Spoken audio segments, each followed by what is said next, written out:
Hello, आप सभी का स्वागत है एंजल ट्यूटोरियल चैनल पर। आज हम प्रस्तुत करने जा रहे हैं रामदास कविता, जो रघुवीर सहाय द्वारा रचित है और यह पश्चिम बंगाल 10वीं कक्षा के बोर्ड में शामिल है। यह कविता, रामदास कविता, एक ऐसी कविता है जो आज की वर्तमान राजनीतिक परिस्थिति में बेखौफ होकर असामाजिक तत्वों के करतूत का वर्णन किया गया है। इसमें मध्यवर्गीय समाज की व्यवस्था और केंचुआ होती जा रही मध्यवर्गीय व्यवस्था का चर्चा किया गया है। इस कविता के माध्यम से कवि ने पूंजीवादी व्यवस्था में सरकार प्रशासन की पोल खोल दी है। इस कविता को हम अब थोड़ा एक नजर डालते हैं। चौड़ी सड़क गली पतली थी, दिन का समय था घनी बदली थी। रामदास उस दिन उदास था, अंत समय आ गया पास था। उसे बता दिया गया था उसकी हत्या हो गई। धीरे धीरे चला अकेले, सोचा था कि किसी को ले ले।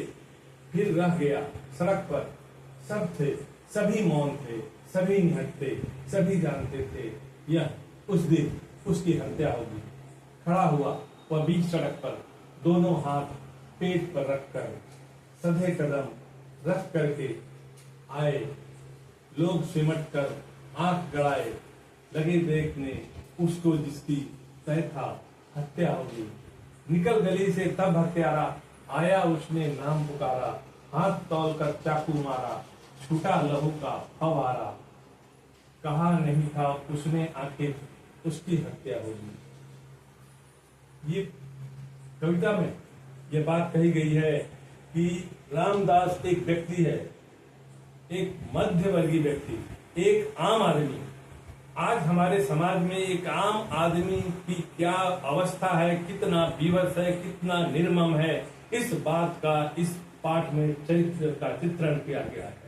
रामदास एक आम आदमी है, उसको पहले से सूचना मिलती है कि उसकी हत्या होगी। वह चौड़ी सड़क थी, उसमें से पतली गली से वह निकल करके वह सामने आता है और घनी बदली छाई हुई थी। घनी बदली का मतलब आतंक का बादल छाया हुआ, पूरे देश में आतंक का बादल छाया हुआ है, जिसमें अपराधी अपराध करके निकल जाते हैं और हमारी सरकार, हमारी व्यवस्था विवश है, उसे कुछ नहीं कर पाती है। वह हत्या करके निकल जाते हैं और यह पब्लिक, यह समाज मुख होकर के तमाशा देखता है, सिर्फ चर्चा करता है। रामदास उसी प्रकार का एक व्यक्तित्व है। रामदास उस दिन उदास था, अंत समय उसका पास था, यह बताया गया है। रामदास को पता था कि उसकी आज हत्या होगी, क्योंकि उससे पहले से बता दिया गया था कि उसकी आज अमुक समय में अमुक जगह पर उसकी हत्या होगी। धीरे धीरे चला, अकेले सोचा था कि किसी को साथ ले ले, परंतु वह जानता था कि साथ लेने से क्या होगा। वहां तो बहुत से लोग होंगे। सड़क पर सब थे, सभी मौन थे, सभी निहत्थे थे, सभी जानते थे कि उस दिन उसकी हत्या होगी, लेकिन किसी ने भी उस हत्या को रोकने का प्रतिवाद नहीं किया, किसी ने भी विरोध नहीं किया। सब मूक खड़े हुए दर्शक बनकर तमाशा देख रहे हैं, तमाशा सीन होकर के खड़े हुए देख रहे हैं। खड़ा हुआ वह बीच सड़क पर, दोनों हाथ अपने पेट पर रखकर वह जान रहा था कि मेरी हत्या होगी, इसलिए वह अपने दोनों हाथ को पेट पर रखे हुए विवश आगे बढ़ता जा रहा था।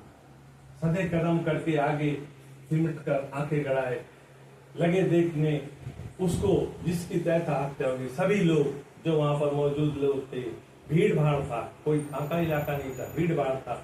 तभी वहां पर निकल गली से हत्यारा आता है और रामदास का नाम लेकर के पुकारता है।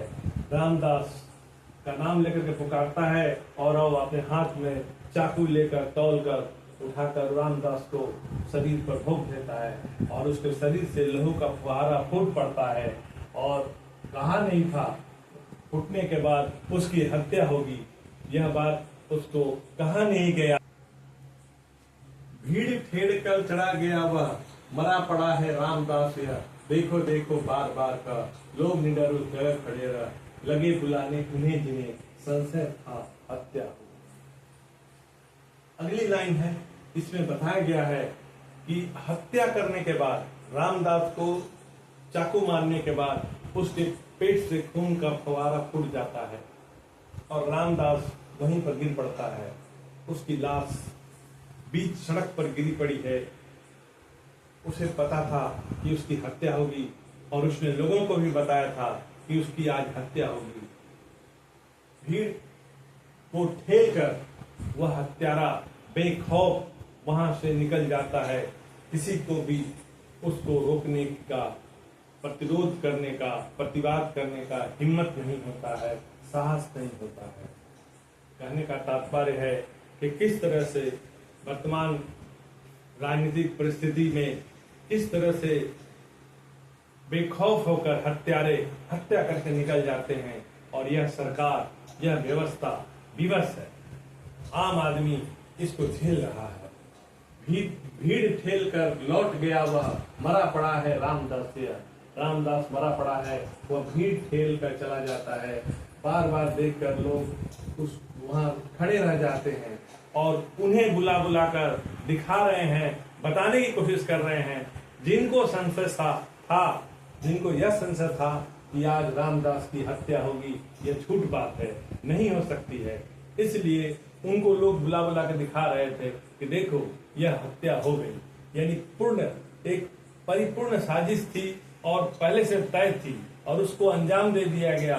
सरकार की तरफ से कोई कुछ नहीं किया गया। इस प्रकार हमारी वर्तमान राजनीतिक परिस्थिति में रघुवीर सहाय ने बहुत ही सुंदर चित्रण किया है हमारे वर्तमान मध्यम वर्ग के लोगों का। जिस प्रकार मध्यम वर्ग आज विवश और लाचार है, तमाम परिस्थितियों को झेलता है और उसके ऊपर तरह तरह के अत्याचार होते रहते हैं और पूरी तंत्र, चाहे वो सरकारी व्यवस्था हो, चाहे प्रशासन व्यवस्था है, पूरी तरह उस तंत्र, इस व्यवस्था को, खौफनाक हत्यारों को रोकने में नाकाम हो रही है।